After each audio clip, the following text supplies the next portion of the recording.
Assalamualaikum warahmatullahi wabarakatuh. Alhamdulillahirrabbilalamin. Assalatu wassalamu ala asrafil anbiya'i wal mursalin wa ala alihi wa sahbihi ajmain. Amma ba'du. Yang terhormat Bapak Mufti Ali MPDI selaku dosen pembimbing mata kuliah Akhlak Tasawuf, dan yang saya hormati para mahasiswa PAI 2 2019 dan para mahasiswa UIN Raden Fatah Palembang.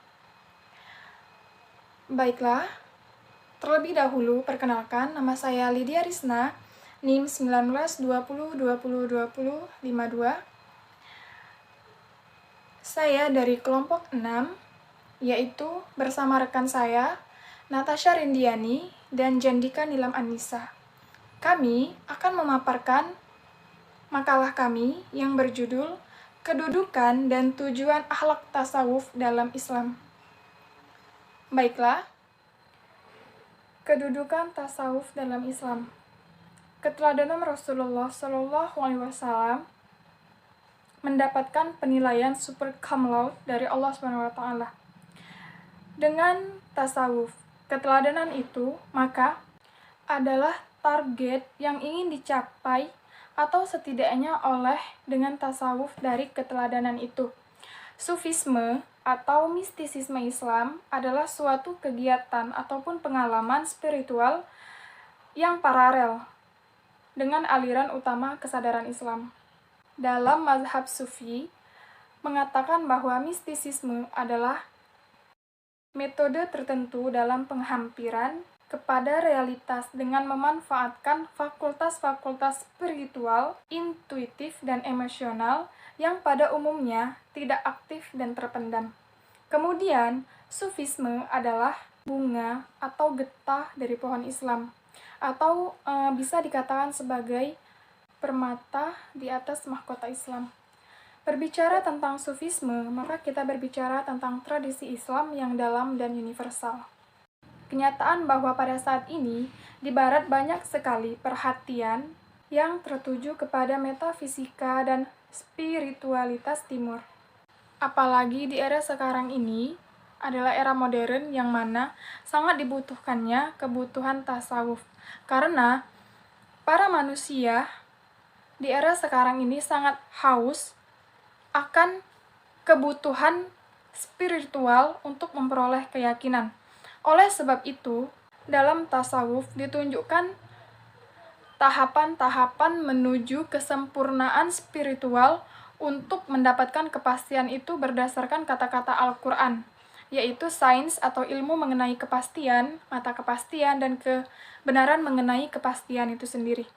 Ketiga tingkatan ini merupakan tahapan-tahapan utama di dalam proses inisiasi, yaitu tahap pengetahuan mental, tahap penyaksian, dan tahap realisasi terhadap hal-hal suci di dalam diri. Kehidupan sosial manusia modern yang semakin kompleks menuntut adanya pencerahan spiritual, ketajaman mata batin di samping kecerdasan rasio. Dengan demikian, tasawuf benar-benar menjadi kebutuhan dari spiritual bagi manusia modern. Jadi, kedudukan tasawuf adalah sebagai berikut. Pertama, sebagai metode untuk mencapai kelezatan dalam beribadah. Kedua, sebagai metode untuk mencapai derajat ihsan. Ketiga, tasawuf sebagai sarana memperkuat mental, ketabahan dalam beribadah.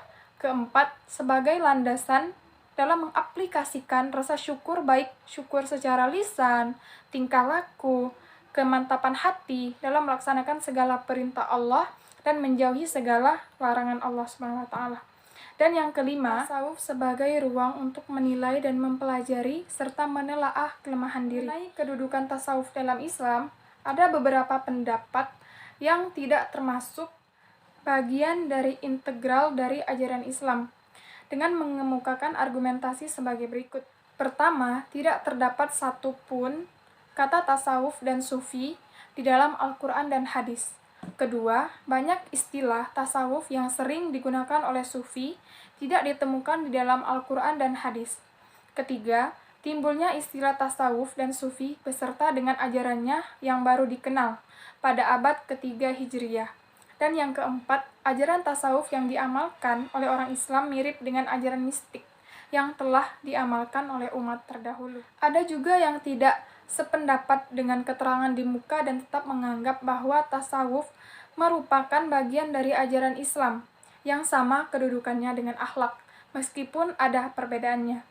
Ajaran tasawuf dalam Islam memang tidak sama dengan kedudukan hukumnya rukun-rukun Islam, rukun-rukun iman yang sifatnya wajib. Tetapi ajaran tasawuf bersifat sunnah. Memang harus diakui bahwa tidak ada satupun ayat atau hadis yang memuat kata tasawuf dan sufi, karena istilah ini baru timbul ketika ulama tasawuf berusaha membukukan ajaran itu dengan bentuk ilmu yang dapat dibaca oleh orang lain. Upaya ulama tasawuf memperkenalkan ajarannya melalui kitab-kitab yang telah dikarangnya sejak 3 Hijriah pada saat itu. Dengan metode peribadatan dan istilah-istilah simbol tasawuf yang telah diperoleh dari pengalaman batinnya, yang memang metode dan istilah itu tidak didapatkan teksnya dalam Al-Quran dan hadis. Tetapi sebenarnya ciptaan ulama tasawuf tentang hal tersebut didasarkan pada beberapa perintah Al-Quran dan hadis. Karena hal itu merupakan penetapan ulama tasawuf yang barangkali dapat disamakan dengan hasil ijtihad fuqaha dalam bidang hukum. Tentu saja hasil ijtihad itu tidak ditemukan teksnya secara nyata di dalam Al-Quran maupun hadis. Namun bukan berarti bahwa hal itu berada di luar ajaran Islam. Baiklah, mungkin hanya ini saja yang dapat saya sampaikan. Lebih dan kurangnya saya mohon maaf, dan kepada Allah saya mohon ampun. Yang akan dilanjutkan oleh saudari Cendika Nilam An-Nisa.